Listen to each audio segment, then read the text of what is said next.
अस्सलाम वालेकुम। आहियां मज़हर अली ऐं अॼु तव्हां सां ॻाल्हाए रहियो आहियां पॉडकास्ट ते तव्हां सां हिकु दफ़ो अॻु में ॻाल्हाए चुको आहियां, जंहिंखे मूं नालो ॾिनो पॉडकास्टिंग ऐं ब्रॉडकास्टिंग जी तारीख़ कॾहिं खां शुरू थिया।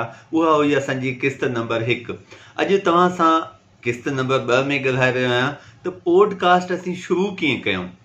हिकु पॉडकास्ट रिकॉर्ड करण लाइ असांखे छा छा करणु घुरिजे। त पॉडकास्ट रिकॉर्ड करण लाइ सभ खां अॻु में त असांखे हिकु कंसेप्ट जनरेट करणु घुरिजे, हिकु थीम असांखे सोचणु घुरिजे कि पॉडकास्ट असीं कहिड़े थीम ते ठाहींदासीं। त उन ते असांखे सोचणो आहे ऐं मौज़ू उहो हुजे जेको उत्साह ॾियण वारो हुजे, जेको ॼाण ॾिए। त इन हवाले सां तव्हांखे सोचणो आहे। पॉडकास्ट ठाहिण खां अॻु में तव्हां मौज़ू ते सोचींदो त तव्हांजो मौज़ू कहिड़ो हुजे, कंसेप्ट ऑफ द पॉडकास्ट कहिड़ो हुजे जंहिं ते तव्हां पॉडकास्ट ठाहियो। इहो हिकु ॾाढो अहम आहे, छाकाणि त जेसि ताईं असां मौज़ू खे नथा सम्झूं ऐं उनखे सही तरीक़े सां स्ट्रक्चर आउट नथा कयूं, तंहिं करे मौज़ू तव्हां सेलेक्ट बि कयो त हाणे उन जूं पॉइंटूं लिखो त उन मौज़ू में तव्हांखे ॻाल्हाइणो छा आहे, उन मौज़ू ते कहिड़ा कहिड़ा नुक़्ता तव्हांखे बयानु करणा आहिनि। जॾहिं इहो स्टेप जेको आहे, इहो क़दम तव्हांजो क्लियर थी वञे, इहो तव्हां लिखी वरितो, उहे पॉइंट्स बि लिखी वरिता, पोइ तव्हां जेको आहे अचो चूज़ योर पॉडकास्ट फॉर्मेट। जॾहिं तव्हां इहो तय करे वरितो त कहिड़ो मौज़ू आहे ऐं उन जा जेके नुक़्ता आहिनि उहे बि कंहिं पेपर ते तव्हां कंहिं पने ते तव्हां लिखी छॾिया, हाणे तव्हांखे कमु करिणो आहे पॉडकास्ट फॉर्मेट ते। पॉडकास्ट फॉर्मेट आउं तव्हांखे पहिरीं किस्त में बि ॿुधाया हुआ, हाणे बि ॿुधायां पियो त छा तव्हांजो इहो सोलो पॉडकास्ट हूंदो। मीन्स इन जो मतिलबु इहो थियो त तव्हां अकेला ई उहो पॉडकास्ट रिकॉर्ड कयो पिया, अकेलो ई कंहिं मौज़ू ते ॻाल्हायो पिया, या तव्हां कंहिं सां इंटरव्यू कयो पिया।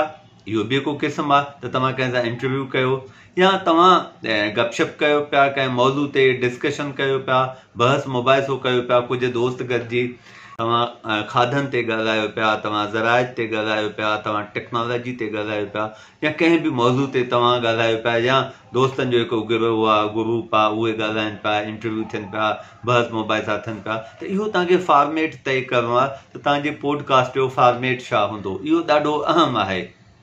ऐं जॾहिं इहे ॿई स्टेप थी वञनि, मीन्स तव्हां कंसेप्ट बि क्लियर करे छॾियो, उनजो फॉर्मेट बि तव्हां तय करे छॾियो, हाणे तव्हांखे ॾिसणो आहे त पॉडकास्ट रिकॉर्ड करण लाइ तव्हांखे औज़ार कहिड़ा घुरिजनि, इक्विपमेंट कहिड़ा घुरिजनि। इन में तव्हांखे अॻु में त इहो तय करिणो आहे त तव्हांखे विजुअल पॉडकास्ट रिकॉर्ड करिणो आहे या ऑडियो करिणो आहे।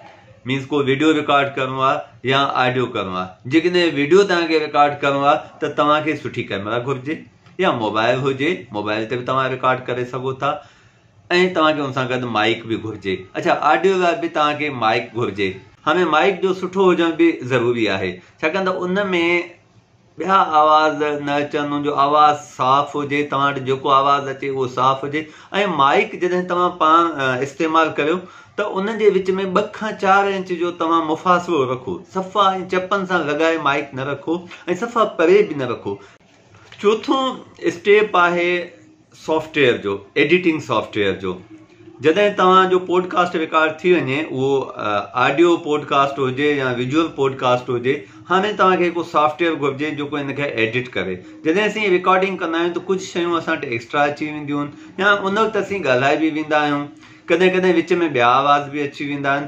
त हाणे तव्हांखे एडिटर घुरिजे। उन लाइ मुख़्तलिफ़ सॉफ्टवेयर मौजूदु आहिनि, जीअं InShot आहे ऐं ॿिया अहिड़ा आहिनि। तव्हां उहो को बि पंहिंजे मोबाइल ते या कंप्यूटर ते को अहिड़ो एडिटर इंस्टॉल करियो जिथे तव्हां ऑडियो खे या विजुअल रिकॉर्डिंग खे ॿिन्ही मां या ॿई हिन में हूंदियूं। विजुअल में त ऑडियो रिकॉर्डिंग बि हूंदी, त उनखे तव्हां एडिट करे सघो। को पार्ट तव्हांखे कटिणो आहे त कटे सघो था, या का शइ जेको आहे अल्टर करणी आहे त उनखे तव्हां अल्टर करे सघो था। त इहो सॉफ्टवेयर जो हुजण बि ज़रूरी आहे।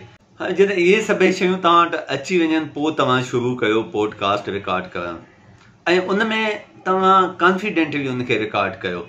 ऐं उन खां पोइ तव्हां उनखे सॉफ्टवेयर एडिटर में खणी वञो, जिथे तव्हां उनजो ऑडियो बि एडिट करे सघो ऐं वीडियो बि एडिट करे सघो। ऐं जॾहिं तव्हां सम्झो हाणे ही परफेक्ट आहे, त उनखे तव्हां सेव करे ऐं पोइ तव्हां उनखे अपलोड करियो। ऐं अपलोड किथे कंदव उहो बि आउं तव्हांखे ॿुधायां पियो। हिकु त यूट्यूब आहे, तव्हां यूट्यूब ते बि अपलोड करे सघो था। ॿियो गूगल आहे, तव्हां गूगल में पॉडकास्ट जो हिकु पूरो सेक्शन आहे ऐं उते तव्हां पंहिंजो पॉडकास्ट रखी सघो था। गूगल लिस्ट में पॉडकास्ट रखण जो फ़ाइदो इहो आहे जो गूगल हुनखे एंड्रॉइड ते बि शेयर करे पियो, माण्हुनि ताईं पहुचाए पियो ऐं वेबसाइट ज़रिए बि पहुचाए पियो ऐं केतिरा ई माण्हू तव्हांजो पॉडकास्ट ॾिसंदा। पर जेकॾहिं तव्हां यूट्यूब ते रखणु था चाहियो त तव्हां यूट्यूब ते बि रखो, जिते पिणु तव्हांखे केतिरा ई माण्हू ॾिसंदा। बसि क्वालिटी ऑफ पॉडकास्ट हुजणु घुरिजे, मौज़ू तव्हांजो क्लियर हुजे ऐं अट्रैक्टिव बि हुजे। त दोस्तो, इहे कुझु स्टेप हुया जंहिंजे ज़रिए तव्हां पंहिंजो पॉडकास्ट रिकॉर्ड करे सघो था ऐं उनखे माण्हुनि ताईं पहुचाए सघो था। तव्हांखे पॉडकास्ट जी ॿोली बि चूंडणी आहे त उहो सिंधी में कयो था, उर्दू में कयो था, अंग्रेज़ी में था कयो या ॿी कंहिं ॿोली में कयो था, उहो तव्हां ॾिसंदव त तव्हांजा व्यूअर कहिड़ा आहिनि। पर जेकॾहिं तव्हां गूगल ते रखो था त उते बि तव्हां कंहिं बि ॿोली में रखी सघो था। तव्हां एप्पल ते बि रखी था सघो, तव्हां ॿिया इलाही प्लेटफॉर्म्स आहिनि जिते पंहिंजो पॉडकास्ट रखी सघो था। तव्हां पंहिंजा पॉडकास्ट ठाहियो ऐं माण्हुनि ताईं जेका तव्हां वटि ॼाण आहे उहा पहुचायो। ऐं तव्हां जेकॾहिं ॿिए कंहिंखां ॼाण हासिलु करणु था चाहियो त उहो इंटरव्यू ज़रिए बि तव्हां माण्हुनि ताईं ॼाण पहुचाए सघो था। बसि पंहिंजी ॼाण खे पाण ते महदूद न कयो, इनखे माण्हुनि सां वंडियो। ॼाण वंडण सां तव्हां वटि अञा वधीक ॼाण ईंदी ऐं माण्हुनि ताईं बि उहा ॼाण पहुचंदी। उमेद त अॼोको ही पॉडकास्ट तव्हांखे पसंदि आयो हूंदो। वरी मिलंदासीं कंहिं ॿिए पॉडकास्ट सां। पंहिंजो घणो ख़्यालु रखिजो, हमेशह ख़ुशि हुजो।